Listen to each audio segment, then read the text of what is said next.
Hier jeudi, les factions palestiniennes ont signé sous les auspices du palais El Mouradia un document appelé Déclaration d'Algérie, selon lequel les factions en conflit s'engagent depuis 15 ans à organiser des élections législatives et présidentielles dans un délai d'1 an, afin de mettre fin à le schisme qui a déchiré le rang pendant des décennies. Les médias algériens ont présenté l'accord qui a été signé entre les différentes factions palestiniennes sous leurs auspices comme s'il s'agissait d'un accord sans précédent dans l'histoire du conflit interne palestino-palestinien, qui a conduit à une division politique nationale aiguë, atteignant le point de lever les armes pour résoudre la lutte pour le pouvoir, qui a conduit au contrôle du mouvement Hamas sur la bande de Gaza, avec toutes les extensions régionales que cela implique, atteint l'Iran et le Hezbollah. Répétition des positions arabes. Nofal al-Bamari, juriste expert en relations internationales, a déclaré que cet accord, qui est célébré comme une réalisation sans précédent, en y revenant par l'observation, il deviendra clair qu'en son sein ce qui peut soulever plusieurs observations fondamentales liées aux mines réelles que le régime a mis face à l'autorité palestinienne,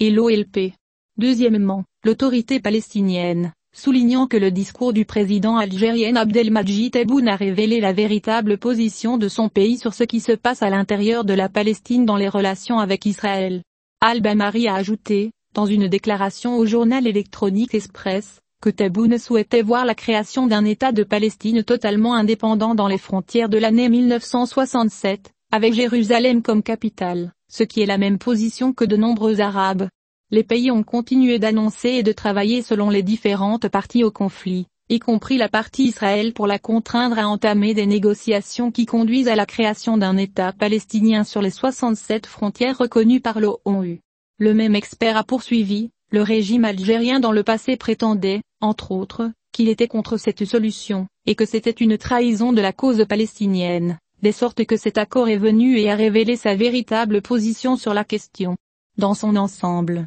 dans un message positif et voilé à l'intérieur israélien, une position qui recoupe les positions du reste des pays arabes qui ont été attaqués par les médias algériens, affirmant qu'ils ont abandonné la cause palestinienne. Al-Bamari a poursuivi, dans son témoignage, que le président algérien, Abdelmadjid Tebboune, déclare dans son discours sa volonté d'établir un État palestinien sur les frontières de 1967, répétant des positions qui ne diffèrent pas de ce que les différents pays arabes ont proclamé, y compris ceux que le régime algérien accuse de se normaliser avec Israël. Servir l'agenda iranien concernant le texte de l'accord signé, Nofal al-Bamari a expliqué que l'affaire est liée à la réalisation des objectifs d'un plan historique pour l'axe dans lequel l'Algérie est alignée au niveau régional, le plan de démolition de l'Organisation de libération de la Palestine, et le seul et unique représentant légitime du peuple palestinien. Bien que le préambule de l'accord stipule le respect de ce cadre dans un langage constructif, l'accord revient pour annoncer la prise de mesures.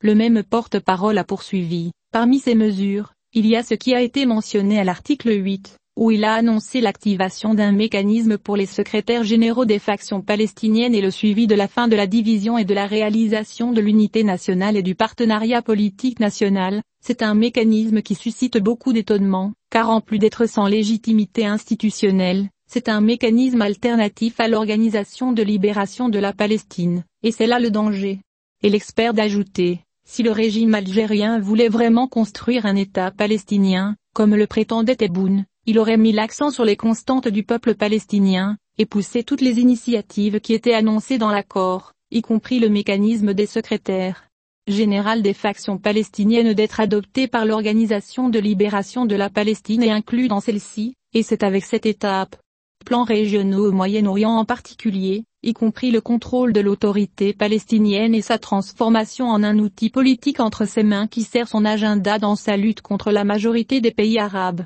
Al-Bamari a poursuivi, il a déjà échoué dans cette entreprise en raison de l'empiètement du peuple palestinien sur son représentant légitime et unique, mais l'État algérien, dans sa tentative de créer un nouveau cadre sous le nom de mécanisme des secrétaires généraux de les factions palestiniennes, a ravivé, et même atteint, l'un des objectifs historiques de ces forces, dirigées par la partie iranienne, en effaçant l'histoire du peuple palestinien, en démolissant ses institutions et en construisant des institutions alternatives sans aucune légitimité historique, où l'identité de la résistance et de la lutte, ont offensé le moment où le soulèvement palestinien a commencé, qui a conduit à la création de l'Organisation de libération de la Palestine. Perpétuer la division politique dans sa lecture du document, Al-Bamari a souligné que le texte de l'accord sous cette forme a perpétué la division actuelle, et l'a érigé en fait accompli politique et institutionnel, alors qu'il aurait dû prévoir la dissolution des institutions établies dans la bande de Gaza et leur unification avec celle de Cisjordanie, et leur mise sous les auspices de l'autorité palestinienne et dirigée par l'Organisation de libération de la Palestine.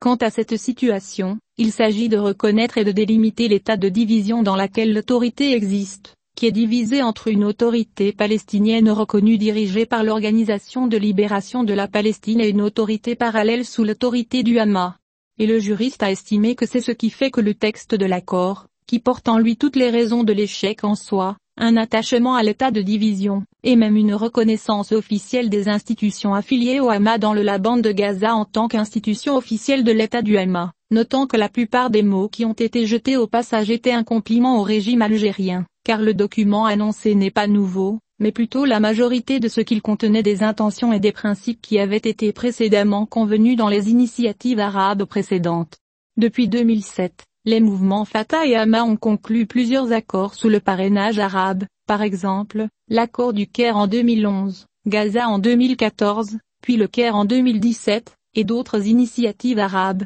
mais tous se sont soldés par un échec en raison d'un désaccord sur le point principal du conflit palestinien interne,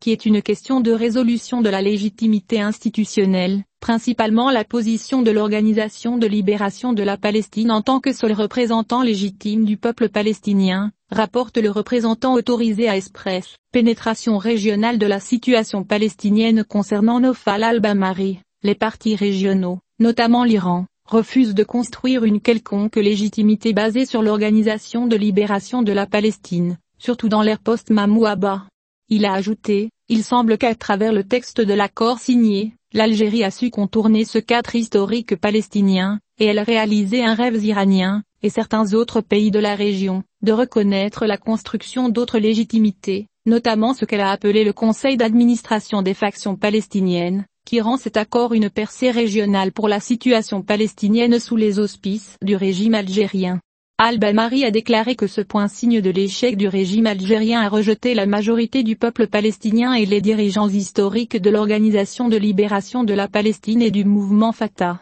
en plus des prisonniers palestiniens, toutes les tentatives de construire de nouveaux projets sur les ruines de la légitimité du peuple palestinien, et de son seul et légitime représentant, l'Organisation de libération de la Palestine, notant que la différence essentielle entre l'Hamas et le Fatah ne repose pas sur des élections et des institutions palestiniennes élues, y compris le pouvoir législatif. Le porte-parole estime que la division est liée aux projets institutionnels et historiques sur lesquels ils se disputent, donc le Fatah s'accroche à l'Organisation de libération de la Palestine comme seul cadre légitime, et le Hamas veut construire un nouveau cadre qui en tire sa légitimité, avec ce que cela signifie d'étendre cette proposition au niveau régional, notant que le régime algérien a trouvé l'occasion du sommet arabe. Toutes les mesures pratiques, réelles et tangibles qui mettent fin à l'état de division entre le Fatah et le Hamas. Le même expert a conclu en disant, l'accord nous a rappelé les principes initiaux qui avaient été précédemment convenus, mais ils ont été avortés en raison du différend sur la légitimité et de l'intervention des puissances régionales pour empêcher toute solution qui renforcerait l'OLP.